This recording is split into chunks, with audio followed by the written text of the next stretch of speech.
Pesugihan membawaku menjadi budak pembuat jalan raya di Kerajaan Laut Kidul. Cerita ini asli dari orang yang selamat dari lingkar pesugihan. Ini adalah kisah nyata, yang dialami oleh kakekku dan salah seorang temannya, kisah yang sejak dulu disimpan sangat rapat.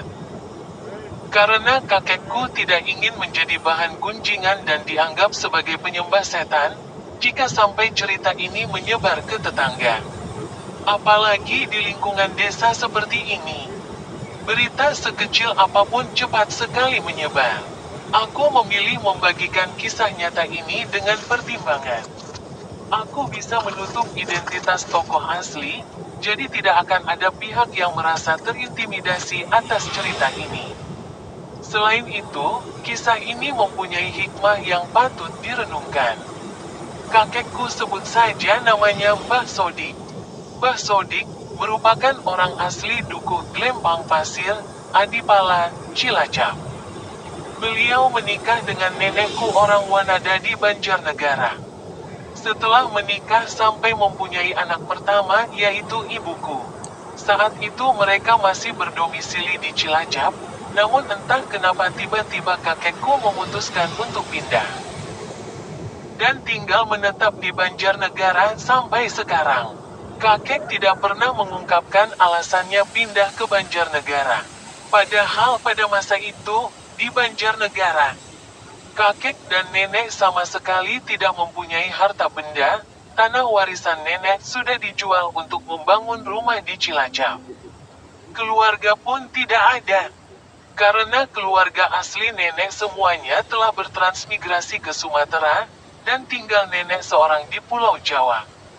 Semua bermula ketika paklikku atau anak laki-laki ketiga kakek yang bernama Liktario mulai terlihat menyukai barang-barang kuno seperti keris, batu-batuan, yang katanya ada isi putri dari Gunung Slamet, dan sebagainya. Dia tidak bekerja. Kesehariannya cuma digunakan ke sana ke sini untuk memburu benda-benda seperti itu. Kakekku yang lama-lama gerah dengan kelakuan Liktario akhirnya mulai membuka suara, bahwa dulu beliau juga pernah hampir saja jatuh ke lingkaran setan. Karena benda-benda seperti itu, namun beruntungnya Allah masih mau menolong kakek. Sampai akhirnya, kakek memutuskan untuk pergi dari Cilacap, dan membangun semua dari nol di Banjarnegara.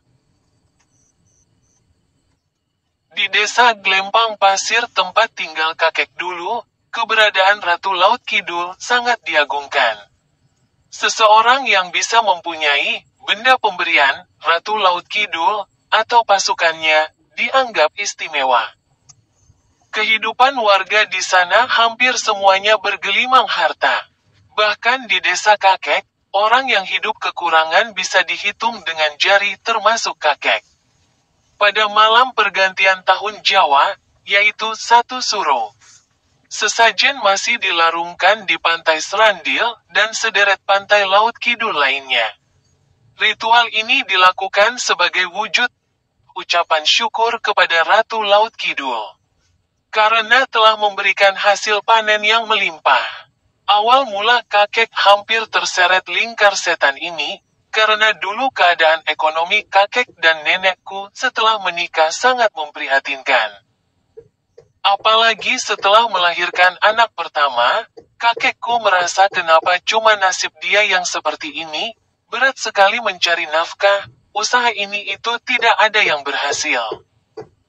Sedangkan jika melihat orang lain seperti Pak Joko, Pak Gidro hidupnya terlihat mewah sekali. Padahal mereka dulu sama-sama petani, tapi dalam jangka waktu setahun mereka bisa mentas dari kemiskinan. Dan sekarang sudah menjadi salah satu orang terkaya di daerahnya. Nasib baik Pak Joko dan Pak Gidro, keduanya tidak mempunyai umur panjang, di usianya yang baru menginjak kepala 3. Mereka sudah dipanggil oleh Yang Kuasa. Namun peninggalan harta mereka sangat banyak sepertinya tidak akan habis untuk 7 turunan. Saat penggalian kubur Pak Joko, kakekku bertemu dengan teman dari desa tetangga, namanya Misro. Misro juga merupakan orang yang cukup terpandang karena mempunyai harta berlimpah. Melihat keadaan kakek yang dinilainya sangat miskin, Misro menyarankan kakek untuk ikut bekerja dengannya. Dijamin kehidupannya akan jauh lebih baik jika ikut bekerja dengannya. Kakek yang saat itu memang sedang putus asa karena keadaan ekonomi yang kurang, dengan senang hati menerima ajakan Misro. Kakek ingat sekali malam itu adalah malam Jumat Kliwon. Ketika Misro mengajak kakek untuk bertemu dengan seseorang di pantai Serandil. Di tepi pantai Serandil mereka bertemu dengan Mbah Jarwot. Tanpa basa-basi Mbah Jarwot menanyakan, "Mbah Jarwot, kamu pingin seperti Misro?" "Kakek, iya Mbah, pingin kerja bareng Misro." "Mbah Jarwot, nanti saya bukakan jalan, kamu lurus aja ke kerajaan sana. Bilang sama yang punya kerajaan kamu maunya apa." Mbah Jarwot menyuruh kakek untuk berdiri menghadap ke pantai, dan memejamkan mata. Kakekku sebenarnya tidak mengerti maksudnya apa. Tapi beliau menurut saja sambil menutup mata. Sayup-sayup terdengar suara riuh berisik sekali, suaranya macam-macam. Ada suara, taktik-taktik, seperti bunyi benturan dua benda keras. Lalu ada yang meronta, "Tolong-tolong." Kakekku mulai membuka mata, dan kagetnya dia melihat pemandangan di depannya, ada jalan raya besar yang terbuat dari aspal, dan di sisi kanan kirinya. Banyak sekali pekerja jalan dengan baju compang camping sedang memecah batu, ada yang sedang menggendong batu, tapi mereka bekerja sambil menangis. Di ujung jalan raya besar itu, terlihat istana yang sangat megah, gemerlap, dan besar.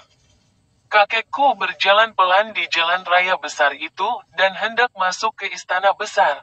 Namun di tengah perjalanan, kakekku merasa ada yang memanggil namanya.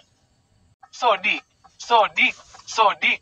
Kakekku celingukan mencari asal suara tersebut, karena beliau yakin dan jelas, ada suara yang memanggil namanya. Lalu pandangannya berhenti pada seseorang yang sedang memegang pemecah batu dan di belakangnya ada yang sedang memecut punggungnya. Kakekku memperhatikan wajahnya, siapakah dia, kenapa tahu namanya? "Pekerja jalan, Sodik, pulanglah, jangan ke sini, lari Sodik." Seketika kakekku sadar, kalau itu adalah Pak Joko, yang baru dikuburkan beberapa hari yang lalu. Ya Allah, kenapa Pak Joko ada di sini? Dengan tubuh merinding dan ketakutan, kakekku balik badan dan lari sekuat tenaga, tapi rasanya seperti jalan di tempat. Kakekku berteriak, "Ya Allah, hamba tidak mau menjadi seperti Pak Joko. Bantulah hamba ya Allah, tolong hambamu ini." Lalu kakekku meneriakkan semua surat-surat pendek yang ia hafal. Alhamdulillah, entah bagaimana ceritanya. Kakekku sudah sampai di tepi pantai Serandil lagi. Kakekku sadar dan ingat bahwa ia sudah sampai di pantai Serandil, tapi kejadian selanjutnya, beliau tidak mengingatnya karena ia pingsan. Kakekku merasa sangat beruntung, karena ia bisa kembali ke pantai Serandil dengan selamat. Cerita punya cerita, ternyata itu adalah cara mendapatkan pesugihan secara instan. Dan sudah banyak sekali korbannya. Orang-orang yang dijadikan budak membuat jalan menuju kerajaan Laut Kidul itu, adalah mereka yang melakukan pesugihan. Setelah kejadian itu, kakek memilih memboyong keluarganya dari Cilacap ke Banjarnegara. Tapi memang seperti itulah mitos dan mistisnya daerah tempat tinggal kakek. Pantai Serandil yang letaknya hanya berjarak beberapa kilometer saja dari rumah kakekku dulu. Dan terkenal sebagai gerbang menuju kerajaan Laut Kidul. Bahkan sampai sekarang masih banyak yang mempercayai hal tersebut. Fakta atau hanya mitos, aku sendiri kurang memahaminya. Karena sebagai manusia biasa yang awam akan hal mistis, aku tidak pernah merasakan hawa misterius apapun ketika berkunjung ke pantai Serandil. Bagiku, Pantai Serandil hanyalah pantai biasa, sama seperti pantai-pantai lainnya.